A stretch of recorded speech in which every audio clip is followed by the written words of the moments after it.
Welcome to the Soapbox Sessions. Imagine this, an open and free internet where voices are never silenced, where causes aren't shadow banned, and where no one can be deplatformed. It's real, it's here, and it's happening on Nostr. So what exactly is Nostr? It's a worldwide community of everyday people working to decentralize the internet. On Nostr, you can build websites, communities, social networks, apps, and more. One login works everywhere, you own it, and no one can take it away. No more juggling dozens of platforms, chasing audiences, or managing a giant password list. And the cherry on top? Nostr allows for built-in digital payments that can come from anywhere in the world. On Nostr, value flows as freely as ideas. We're hooked on decentralizing the web, and we think you will be too. So now, let's hear from your hosts, Derek, Ross, and Heather Larson, who are working to grow Nostr one vibe at a time. Welcome back to Soapbox Sessions. Today is November 6th, 2025, and we're here with your weekly dose of all things decentralized, social, and AI. Soapbox Sessions is our soapbox about what's new, what's cool, and what's coming. We want to make it easy to understand and keep you up with everything happening in the decentralized world of social communication and AI as we work to rebuild the internet. Hey, Heather. What's up, Derek? Derekster? Derekster. You know, there was an app that somebody made as a demo called Derekster. Franz app made that as a demo a few months ago. Yeah. So I'm not the first person to call you Derekster.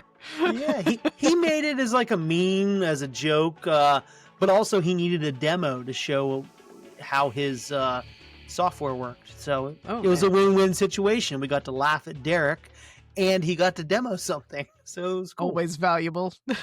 Always valuable laughing at Derek. I know. I get that. You know.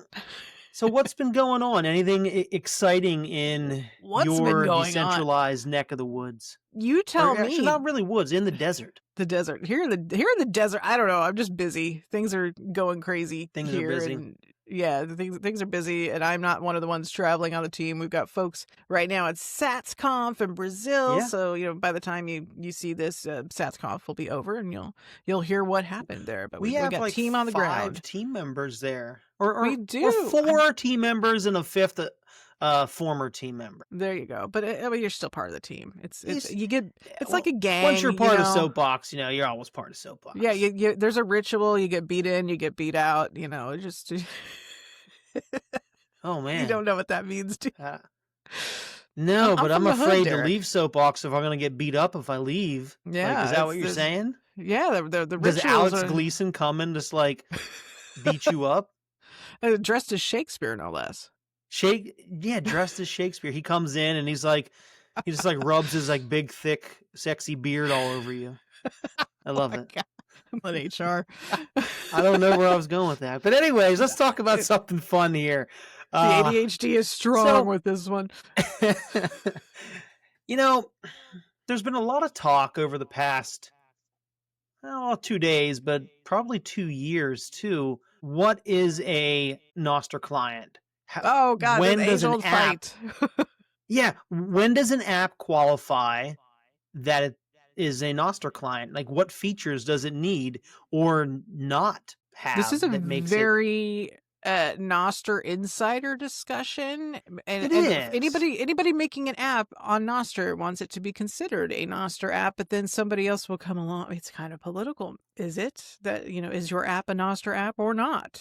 Because sometimes it's about being listed in the directory and who runs the directory, and other times I think right now it's just people just fisticuffs and can't get along. Well, I think that it's a little more nuanced than that. I think that because Nostr is decentralized, open, and permissionless, where anyone can build anything, that means that developers are free to build whatever they want in their own mind's eye, in their own vision.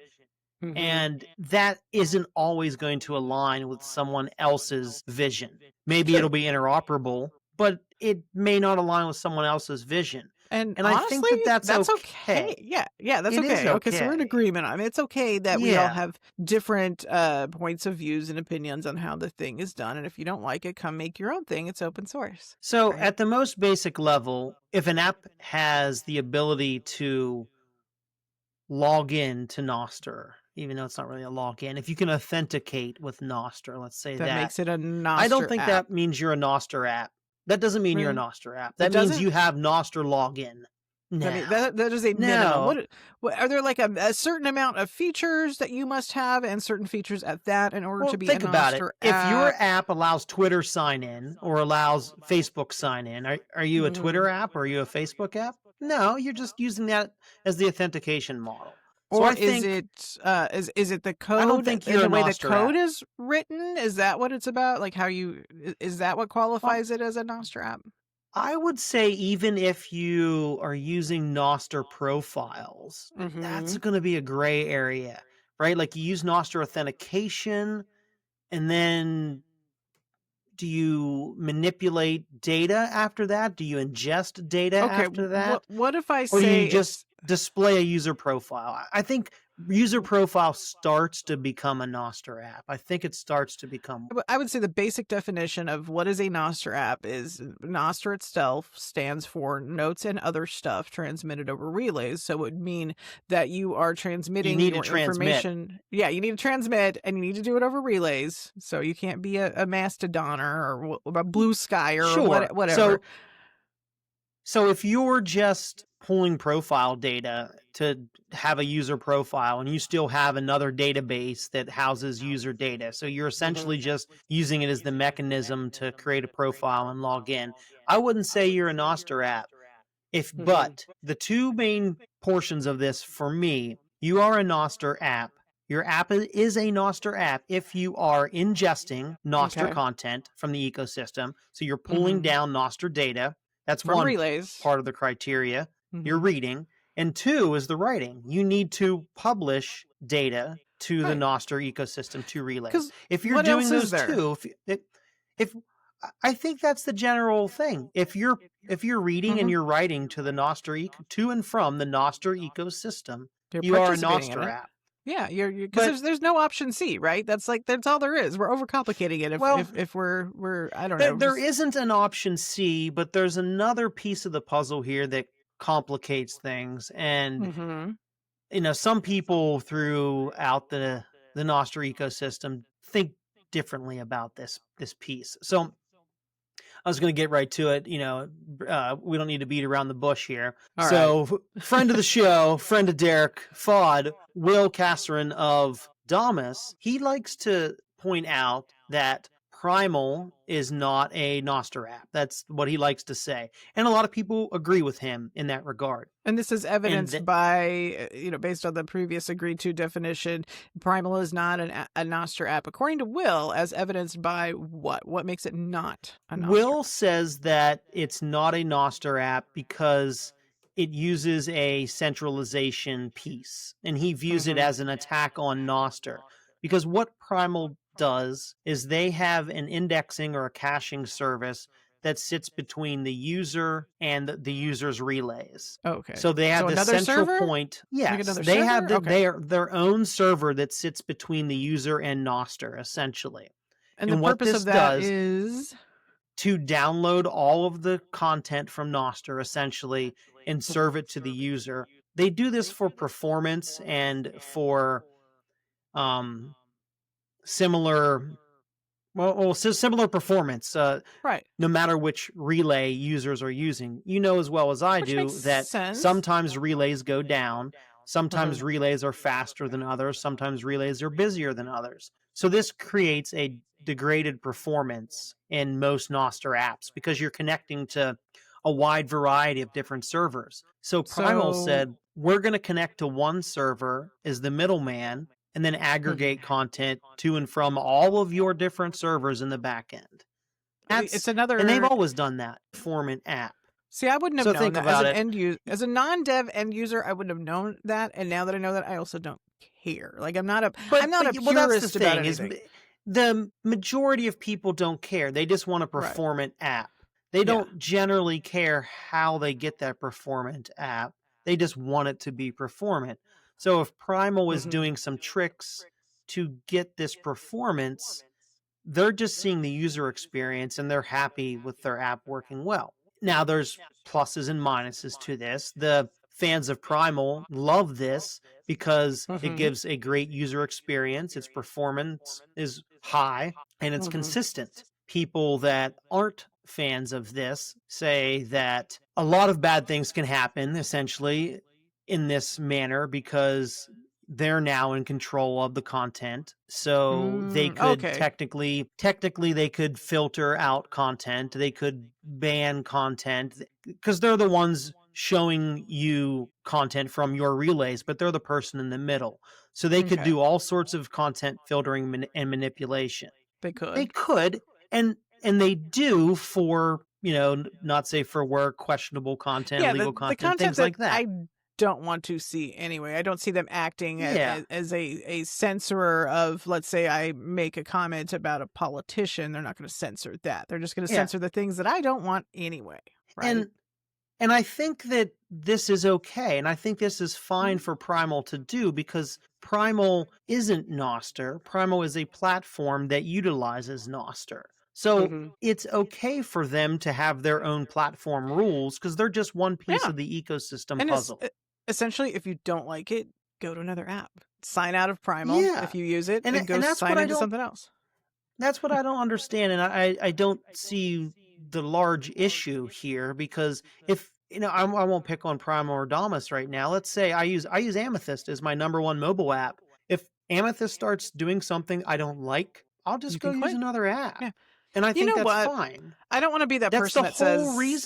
That's the whole reason, Heather, that we like Nostr. Think about your experience. Think about your experience using the World Wide Web over the past 30 years that you and I have been using the web. How many different web browsers have we used over the years? A ton. Back in the day, it was Netscape, AOL, all that good stuff. Right? And now it's you use one until it doesn't work for you, and then you start using another one. Something better. I really view Nostr as the same way. It is. Use an app until it doesn't work for you anymore. Then go to another app. I don't want to be the person that says both sides are right because that's a lame cop out, and people are always going to fight over this issue because they always have. I think they're both right. I'm not trying to play like favorites here, but or be friends with both. I mean, they are both my friends, but I really do think they're both right. I do think they're both right to a certain degree. I think both of them, I'm not going to pick apart each app. I think Primal is still the very best onboarding app there is today. That could change at any time because people are building things. For onboarding, sure. I think Primal, I'll agree. I will say, I will take the stance that, and they can fight it out. Between the devs, they can fight it out. Between the CEOs of the company, I don't care. Just fight it out. Okay, because at the end of the day, I'm going to say that it doesn't matter to the end user, maybe to some, and again, go where you're treated best, or go where you prefer best to be with your Nostr apps. But I think that this is a waste of energy and the wrong conversations to be having for people who I think have roles of leadership in the development of Nostr apps and moving this really grassroots freedom tech movement forward. Let's stop having this continual argument. Let's agree to disagree. If you don't like Primal, if you do like Primal, whatever, you're going to make the choice over time. Because we are still building, the apps are all changing, the users are coming and going. And so I think if we continue to focus on the end user's experience and interpretation of things, because we're still educating the end user on just how to sign up and onboard and how to share their content and do zaps, which is kind of what we talked about last week on the It Should Just Work episode. So I want us to move out of these Neanderthal don't care about discussions. A lot of this stuff, though. Yeah, they don't care, but they just want their. It's good to talk about it. The theme of our show was, it should just work, and I think that boils down to a large part of the issue is that it should just work, and to get it to just work, there's two different schools of thought here, and neither of them is wrong, neither of them is right. It's just two different schools of thought to get it to work. Yeah, and I think that there's the pure Nostr decentralized. Nobody is in control method. And then there's the hey, here is a little bit of centralization to provide an optimal user experience. And I think that's fine too. Vote with your phone and which app you download and use, or so whatever. I have you a question sign into. for you, Heather. Yes, sir. My Zap Tracks app. Yes. Some might argue that until I added podcasting 2.0 support and I only had Wavelake support that some might say that I had some centralization in my app. Yeah, people make that argument all the time.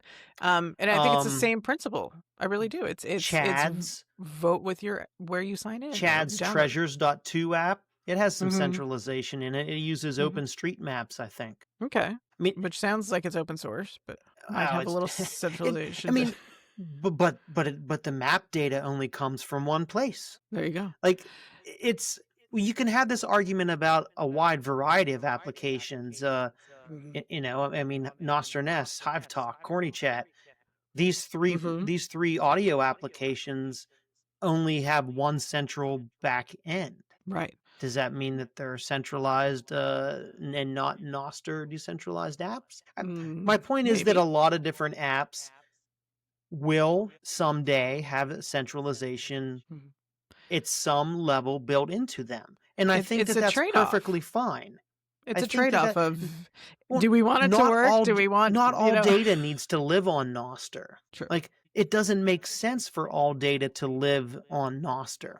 So I think that it's okay to have hybrid apps. And that's how we need to look at Primal, is that they have a little bit of centralization. They're a little bit of a hybrid app, they're utilizing the best of Nostr, and they're using a little bit of centralization to fix some of the broken pieces, perhaps. I like that we're having this discussion, because when we have these talks and we're recording this on a podcast, it becomes a podcast of record, so that, no matter what, we put this podcast out on November 13th, 2025. And then this will always be that podcast from that point in time. 3 years from now, you can look back and go, well, here's what we were discussing in the Purpleverse in, November of 2025. I mean, this is exactly when I kind of arrived 2 years ago to Nostr, knowing nothing and trying to grasp the thing, which I don't think I really did until about 2 months later, in like January of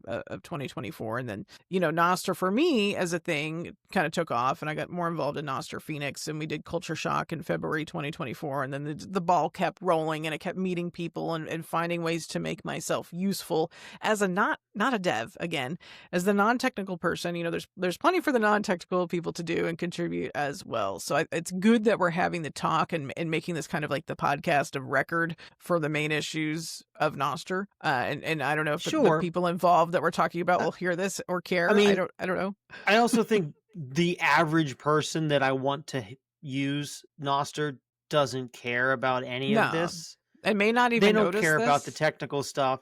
And that's kind of why I'm talking about it, though, because I see, Will is one of the most followed people on Nostr. So a lot of people see what he posts. And when he says these things, it confuses people, and he has to explain himself over and over again as to Will's what he means. Very, very smart. I do appreciate a lot of Will's takes. And agree Will's with incredibly him on intelligent. many He's a things. fucking genius, man. Yeah. We have a bunch of galaxy brains who like to fight over galaxy brain issues. No, and then I wouldn't say they like to fight. I think that they believe what they're doing and saying is correct. They're very passionate. My question is, does it move us forward as people who are building freedom tech and wanting to bring freedom tech to people who need it? Sure. I think that's a good question. It highlights the two different ways of building. There's Will loves to build what he calls local first. He builds products that will run locally, use the data locally, instead of entirely relying on the network, because the network is unreliable. And Primal decided to, instead of building local first, I guess we would say they built, remote first, cloud first. They build a server to solve this issue instead of building kind of cloud database. And instead of building that server on the phone, essentially. And that's essentially what Will did. There's two different methods here. And the user doesn't care. Again, they want their product to work. I think that both methods here can work and they target different groups of people. I think if you're finding Soapbox Sessions and you're an open source dev, maybe you're a new dev and you maybe want to build on Nostr. I think I found one on our Soapbox Twitter just yesterday. Somebody saying, "Hey, I'm interested in building on Nostr," and like maybe you will find this podcast and maybe this will be helpful to you to spark ideas or things that you can bring to the table. Because that's one reason why we do this. We also do this because we want new people to come to Nostr, and that's why I'm on the legacy social media platforms. Like I'll get on Twitter and I paid for a blue check there, which is absolutely stupid. But you know what? It's pay for play on Twitter. You were not able to be seen. This is how I found this out the hard way. You were not able to be seen on Twitter unless you pay for the blue check, because I have no traction there without the blue check. So then the question becomes, okay, now I'm going to pay $8.72 a month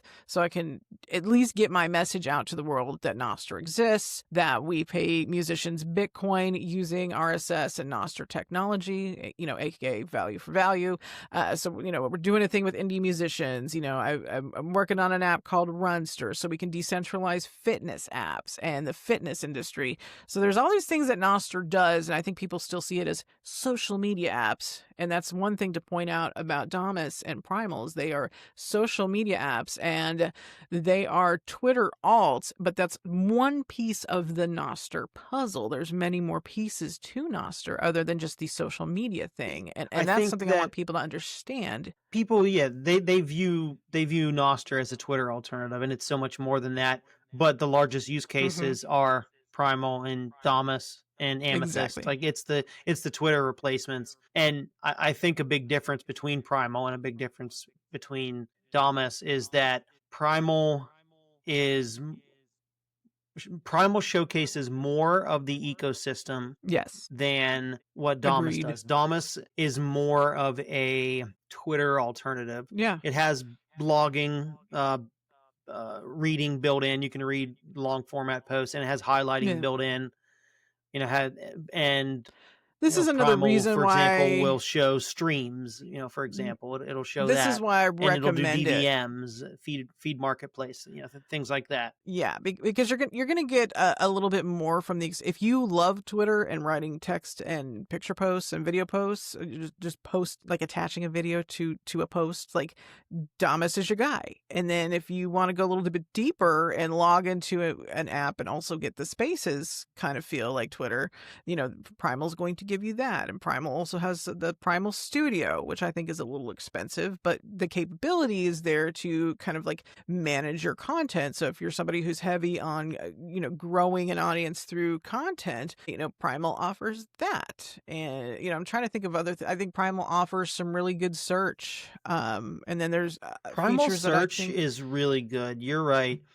It really is. The Damus search is incredibly fast and works very well, but it only works for content that you see because it stores it all locally in a database. So once you have all this content, you can query it and do a lot of really cool stuff very fast, but it's only for content that you've seen in your network, right? So if you haven't seen this content yet, then you can't search for it. And that's where Primal... I didn't realize that. Okay, so that's why Primal would be better, a little more because Primal would search. Primal essentially searches their caching server and all the content that they've aggregated. So Primal has a more, we'll say, robust search, where Damus would be faster for content that you've seen. Just different ways of doing things. Yeah.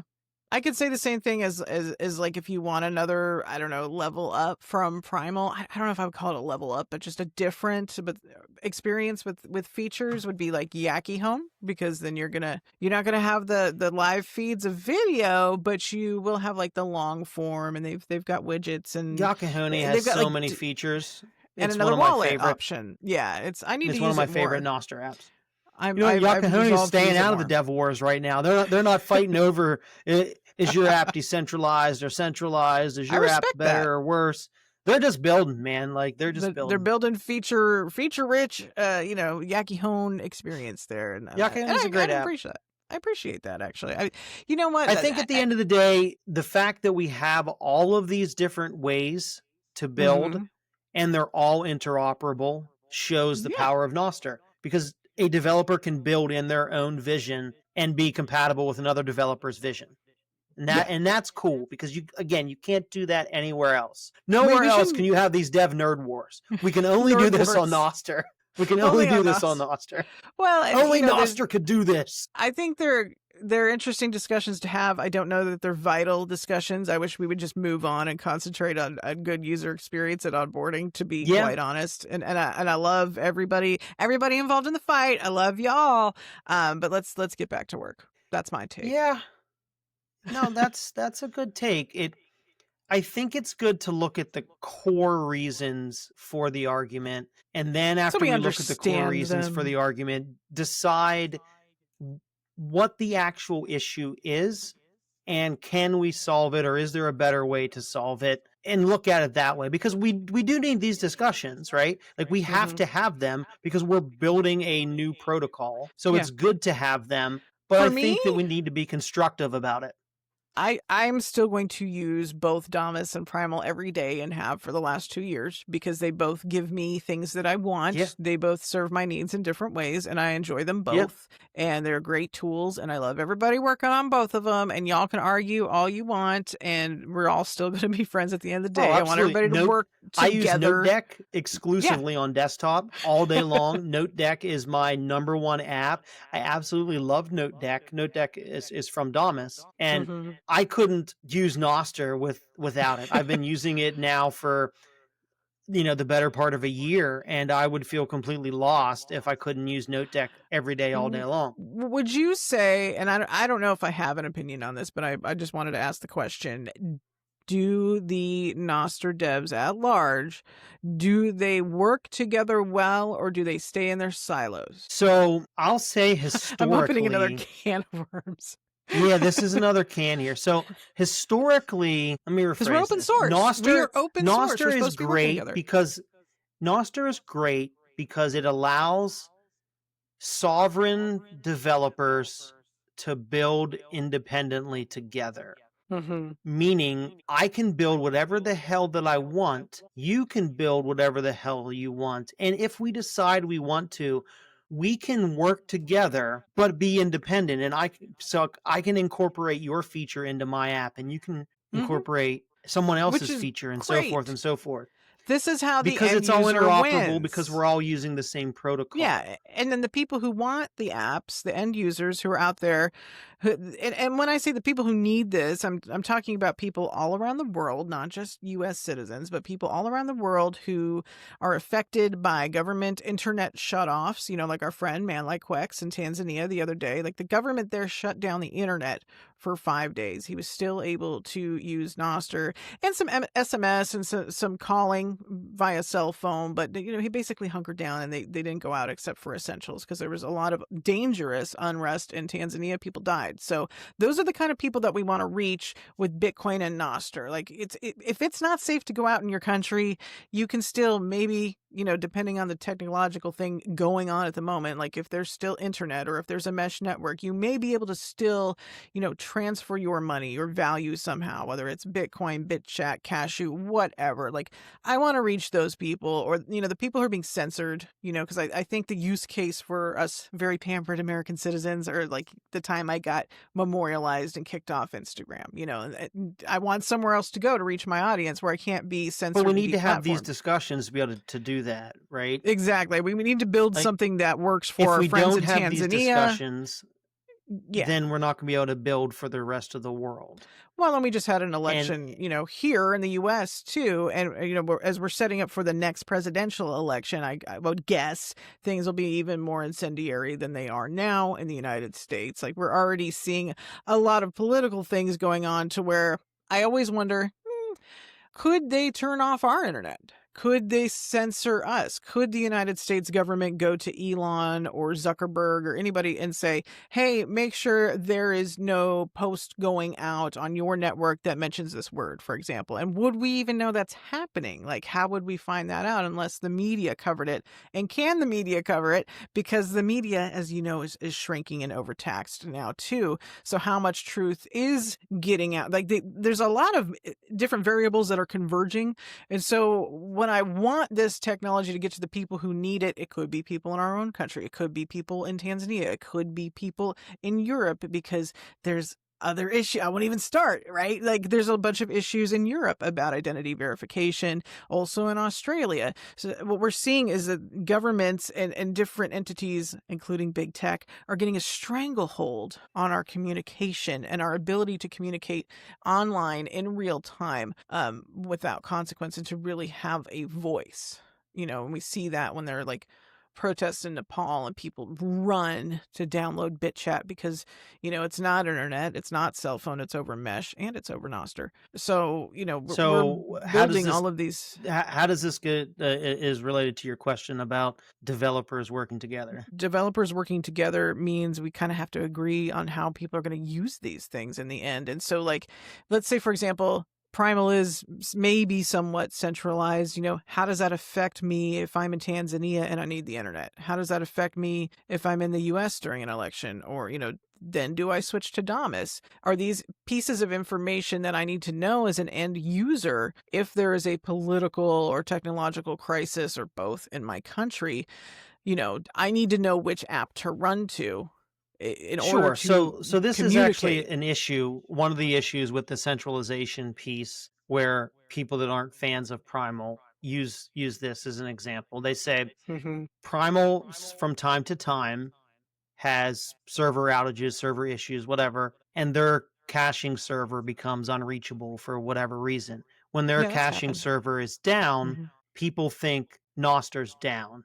They open up Primal and they don't see anything. They see a blank feed and they think, oh man, Primal's down. So I guess in that regard, if in Nepal or somewhere in the world a government wanted to stop Primal, then they could block Primal's caching server, and then everybody, I guess, would have a blank feed, and then which legitimizes Will's point. Yes, they would have. Absolutely, it does. That's what I was getting at, is that you're adding a central point of failure. So Primal's argument is, well, you can use another caching server. Unfortunately, there are 0 other caching servers out there. I have looked into running one, and over the past year now, I remember it was last December when I first had this conversation, whenever Will first brought this up, and I reached out to Million at Primal and said, hey man, I want to run a caching server, so this argument is no longer valid. Help me do this. And we talked about it, and it would cost me like $120 a month for the server to be able to run this. And I said, okay, well, I'm not going to do that. Yeah. It becomes an expense, and you got to maintain it, and so it's a time and money in the future expense. If multiple entities, companies, whatever, had multiple caching services around the world, then it would be hard to censor Primal at that point. It would have to be voluntary, and because there's an expense, it would have to be funded. Yeah, we always come back to this in open source. I get Will's point. It's a point of failure. I do too. We see points of failure being squeezed and utilized around the world every single day. So Will is correct that this does give someone, a place to squeeze. And I would say maybe I decentralize my phone or my browser, because, if you're in a live situation of political unrest, you're not going to be going, oh, which app do I download? Let me get in the cloud real quick. Let me get to the App Store real quick. You would kind of have to be prepared and go, okay, I want to have as many Nostr apps logged into as possible, and BitChat, in case I don't have internet and cell service, I can still use the mesh network. And now I might be more prepared. And then do I know how to use Bitcoin and Lightning on chain and Cashu? Like, can I accomplish what I need to accomplish? What? You just made me think of something, because you were talking about other forms of internet, and it made me think, couldn't Primal change their app to where if application cannot connect to the caching server within 5 seconds, for example, then fail back to using the user's relay services? And if when publishing content, I can't publish to the Primal server. Actually, I think Primal actually does publish directly to relays, but something along those lines, like build that failover into the application, either reading or writing. If you try to do that from the Primal central server and it can't be reached for XYZ reason, it should fail over to use the user's relays then. And maybe that's something that they have in there, or they're going to work on, or maybe that's something that they would like to add, or in the future, or something to explore. It's always going to be, does the end user understand it, or do they need to? I don't think the user needs to understand it. The user would just be like, my feed Still took works. 5 seconds to my feed took 5 seconds to load. It normally loads in 1 second. Yeah. And that's all that they would know. Now, sure, maybe in the app there could be an indicator at the top of the feed, like a little disconnect button or something that you tap on, and it says, unable to reach the Primal server. We have failed back to using your relays, or something like that. Performance may be degraded until this has been resolved. Something along those lines. Something to show people what's happening. Well, maybe that would, I don't know, make people be happy, because there would be user indication to users to let them know that a central point of failure is down, and it would have this failback to, true decentralization. Mm-hmm. Maybe that solves the issue for everybody and makes everybody happy. I don't know. That's my job, right? Like, to look at it and find a solution to make everybody happy. So I'm looking at it from like Damus Will's, standpoint. I'm looking at it from Million Primal standpoint, and I'm trying to merge the two together. I think there's one important piece of the discussion that we're forgetting when it comes to the end user, and that is that if there's a situation of civil unrest in a country due to an election, for example, like Tanzania, that's a use case where people are going to be on their cell phones. Obviously, and then there's going to be a different use case where maybe it's not a situation of civil unrest. Maybe there's an internet or electricity outage because maybe there's a storm where you live, and maybe, as we know, there's always some political connotation around emergency management. And maybe you use a browser. Like some of us are going to use like I'm going to use Damus and Primal on my phone. Period. Right. I can also use them in the browser. Experience is to use as many Nostr apps as you can.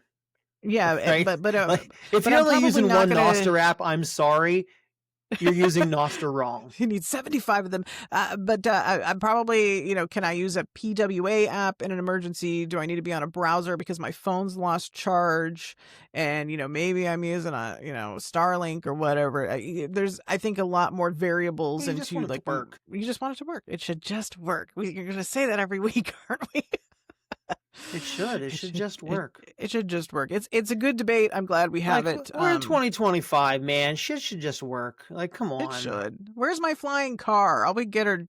Yeah, Waymos. like I should be able to pull up Primal or Damus or Amethyst or Note Deck or Ditto or whatever on my flying car screen as I'm flying through the air browsing Nostr. Come on now. When can I use my phone to log into Nostr and start my smart laundry machine, and when I just need it to? Well, you can log in through your phone onto through Amber, but you can't. I don't think we don't have an integrated laundry machine or an integrated there's no open source laundry machine. I did have a laundry machine once with an app. Ben Ark wants to do IoT over Nostr, so if he has his way, I'll talk to him here in a couple weeks when I'm in Nostr Shire, and I will ask him, where is my smart refrigerator that posts to Nostr when I'm out of milk? I want to know.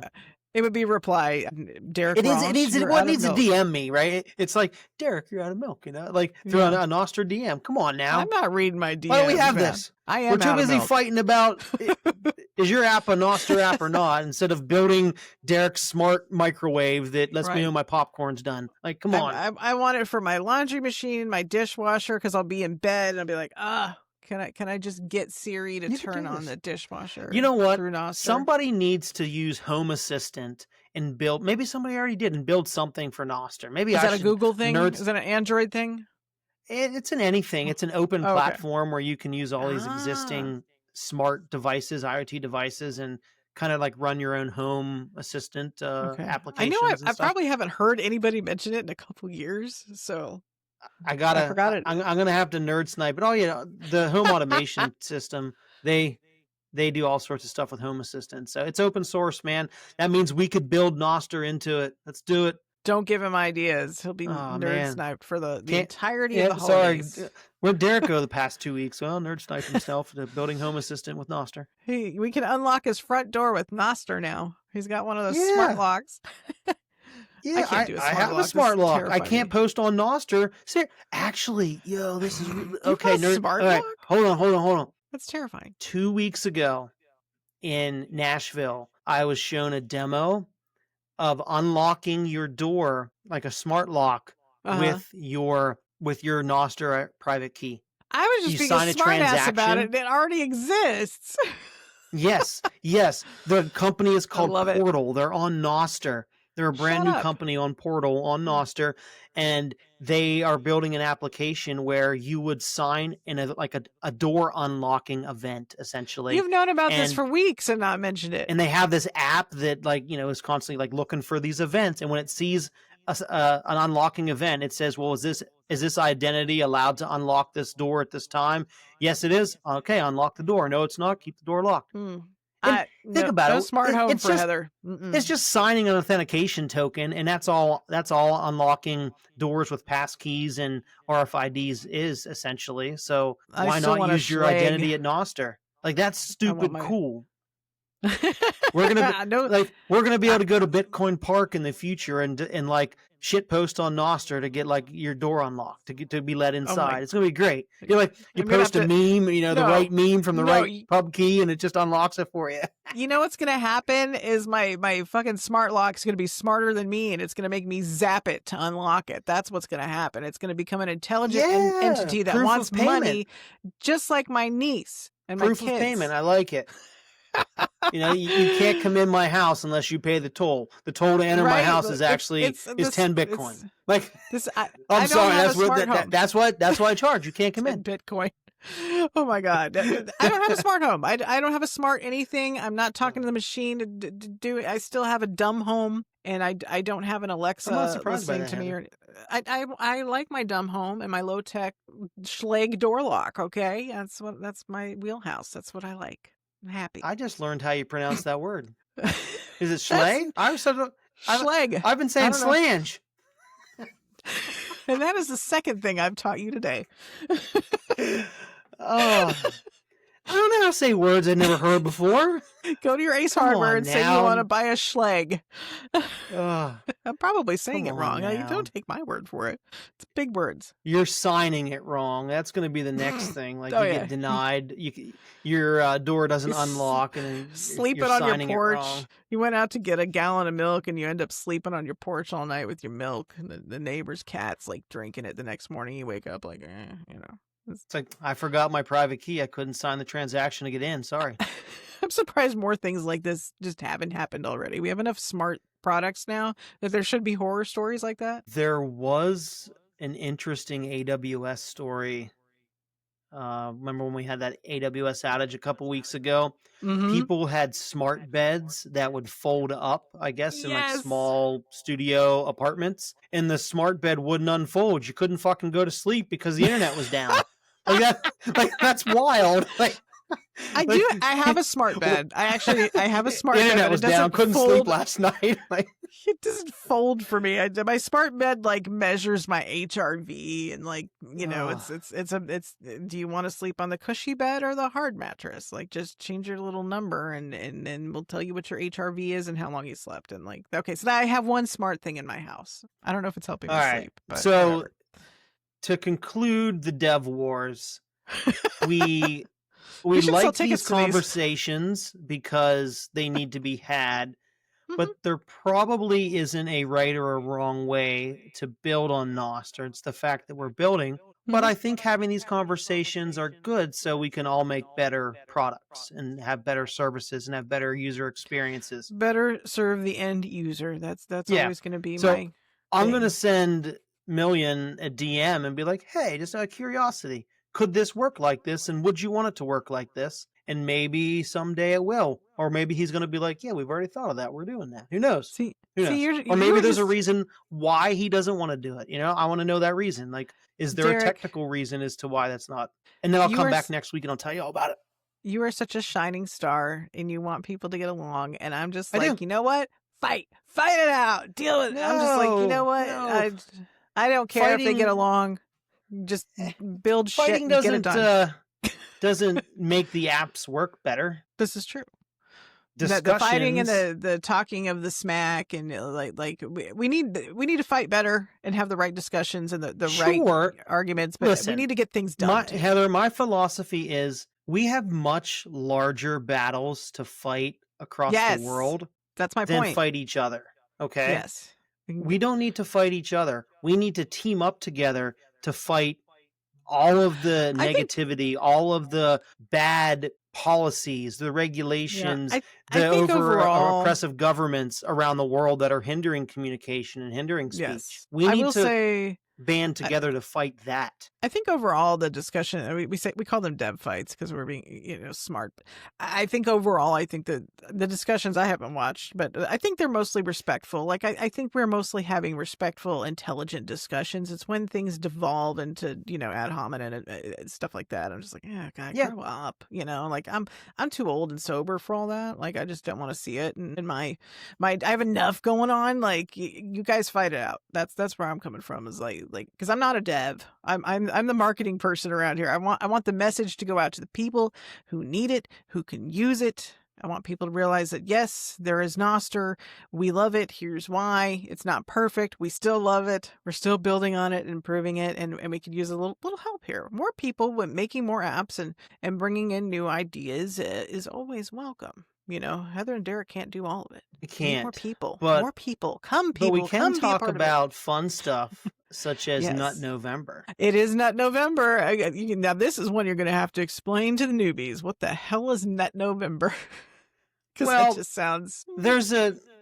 There's another campaign that happens in November that sounds very similar to this. It's No Shave November. No Shave November. There you go. No Shave November. I don't know what you were thinking of, Heather, but that's the one I was thinking of. Not Nut November, but Nut November. Now, Nut November is about using Cashu throughout the month of November.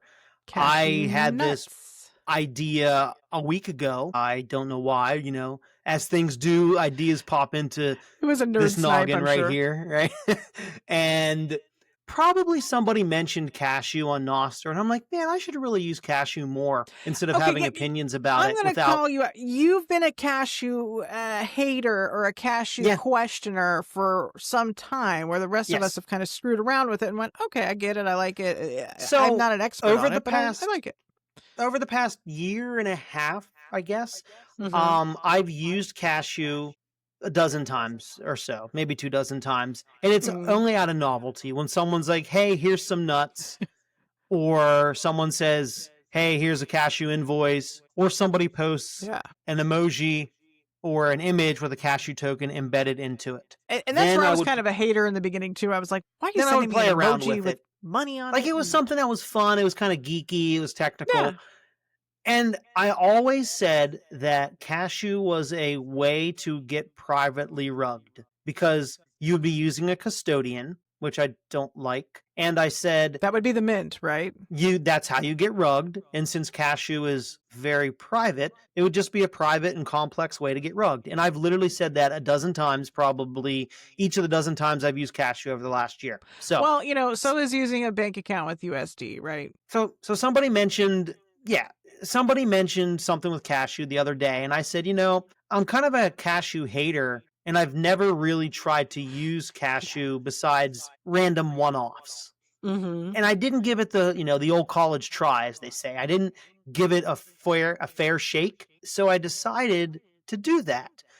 And then I said, there's a lot of people out there that are like me that have varying opinions about Cashu that probably never really tried to use it in a real world scenario. Right. So fuck it. Let's do that. Use your Cashus. We shouldn't recommend it to people without fully using it ourselves. And we shouldn't also hate on it and not recommend it without fully trying to use it. Both sides of the coin here, or both sides of the nut. So I decided to use Cashu for a month and came up with Nut November. I talked to a bunch of members of the Cashu team, and we came up with this whole campaign to where on Nostr, I'm using a Cashu Lightning address. I'm using mints. I'm using Nostr Wallet Connect to do zaps from my Cashu wallet. So I'm doing all this cool stuff on the user side with Cashu. And then developers also can participate too all month long. It's a month-long hackathon with various prizes. You can go to nutnovember.org and you can learn about all the developer prizes. Of course you guys made it a website. Yeah. Nutnovember.org. Okay. So I think you're further along with Cashu than I am now. I think you've got me, you've out-Cashued me. You've out-nutted me. I have. Cashu, for those of you that don't know, is based on technology that's 40 years old, right? Like I Chaumian think eCash, is that how you say it? Chaumian, yeah, like David, Chaumian? yeah, Chaumian eCash is from like 1982 or 3, 4, 5, something like that, like early 80s, isn't it? Well, at Or least is it it's early from our 90s? lifetime. It's really old. It's really old. So it's based on that technology, and it's a way to use it's a way to transact without the two people know that they're transacting, essentially. Mm-hmm. To know who they are using blinded signatures. So which we could essentially means secretly send it I to can each other. transact with Heather, but no one knows that we're doing it, and we I don't think, really essentially even know how we're transacting. I think what turned me off to happens. Cashu in the beginning was the word token was involved, and I was like, well, that sounds like a shit coin, and so that kind of That's turned me a off lot in of the people's beginning. argument, Heather. A lot of people say that Cashu is a shit coin because it's not technically Bitcoin. Right, And because there's a custodian involved, right? The mint is the custodian. It's not technically Bitcoin. I mean, you can have a Cashu token for anything, or you can have an eCash token for anything. Let me rephrase that. You can have an eCash token for anything, but Cashu is specifically eCash for Bitcoin.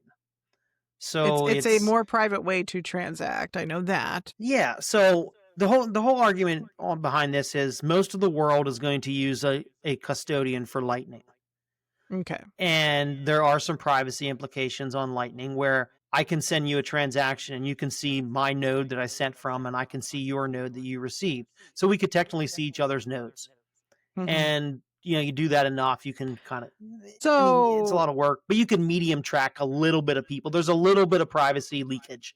So Cashu uses Lightning, but fixes all the privacy leakage. Okay, so the first person who turned me on to Cashu was the Bullish Bitcoiner, because he made a what is his wallet called? BullishNuts.cash or whatever. So he sent me my first nut. I think my first nut, is that what it's called? A nut zap? My first nut zap? I don't know. A nut Different zap, terminology. yeah, that's I got a nut zap.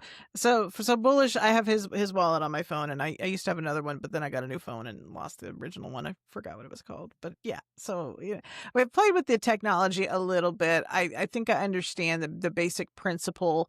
It's not my daily driver, but could I use it to zap Ainsley or Man Like Quex? Like, that's the question too, is like, is there an application for sending Bitcoin to an artist, maybe anonymously, or I don't know, like just to do it? I don't know. I mean, is there a use case there? It's just an extra level, right? Like Lightning is more private than on-chain Bitcoin. And now if we go to the third level, Cashu on top of Lightning, which is on top of Bitcoin, is even more private. Okay. And if most of the world is going to end up using Lightning custodians, then why not have a solution for them, is the argument why not? here. So if you're going to use a custodian, don't you want your custodial experience to be as private as it could be? Right. Again, giving people options. I believe in options and innovation. I think that's the ultimate goal, is give people options. Yeah, because if someone wants to do it, let them do it. Yeah, like do the thing you want to do your way. Be your own bank, your own way. How about that? So as I've been using Cashu for the past week now, I have been, like I said, I've been zapping all day long. I've been sending and receiving Lightning from my Cashu-enabled wallet. And I often tell people that I look at Cashu as a private way to transact, that you should still peg in and peg out, meaning that if you want to send a large zap to somebody or a large Lightning payment to somebody privately, you send the funds to the Cashu wallet, and then immediately you send them onward to wherever they need to go. You don't let a large amount of funds sit in there because you don't want to get rugged, and we know how custodians are. Yeah. And then you can also spread these funds around to different mints too, so you don't have all of your funds in just one single mint. Like, for example, I could have 3,000 sats sitting in a Cashu wallet spread evenly amongst 3 different mints. So I'm trusting 3 custodians with sats each, essentially. So you can kind of spread out your footprint, your nut footprint. That's not the word I was looking for. I was going to say diversify your nuts, I guess. That wasn't Keep your nuts on the move. I guess. Keep your nuts on the move. And people are going to think we're nuts. I don't know, but I want to call the show that. Keep your nuts on the move. It's interesting because, we we have Bitcoin on chain, and then we have Lightning, and then we have Cashu. There are plenty of people in the world who don't even know what the first thing is, let alone the third thing. So that's another. It's confusing. We're in this weird UX state where we have these insanely technical people building everything. But it's going to get better, right? It has to. And it will improve, yeah. I see designers on all of these teams, on the Damus team, on the Cashu team, on the Primal team. Like, I see designers all around working to make things better. It's coming, but it's going to take some time. You know what? I think we need a designer at Soapbox. We have a lot of talented. We have a lot of talented developers, and MK is great at design, and she's got a gift for design, product. But maybe we need another designer. I think we do. That way we can everyone's either a dev. Everyone's a dev, and then there's me, the not dev. But I think they. Dev. I mean, you're more I play one on the podcast. You can do more dev things than I can do. We'll put it that way. I am like infantile beginner, and then like Derek somewhere like here, and then up at the galaxy brain level is Alex. I just understand a lot of it, and I can do a medium amount of it. Yeah, you've done this for a living for like 25 years or something, and like whereas I've bounced around and had some careers and been in tech for like almost 5 years, but and I come from Silicon Valley, so I kind of grew up with it. But I had some diversions over the years where I wasn't working in tech, like I was in social work or radio. God, how technological is radio? I mean, if you knew what kept radio stations on the air. Speaking of big tech, didn't we have like Sam Altman say something insane this past week about OpenAI? Yes, this was today actually, because I just wanted to make the point. This is not a major story or anything, but if you're wondering, when we refer to big tech, how big is big tech? Just follow the money. Sam Altman says that OpenAI has 20 billion annualized revenue and about 1.4 trillion. Okay, again, this is billion and trillion here.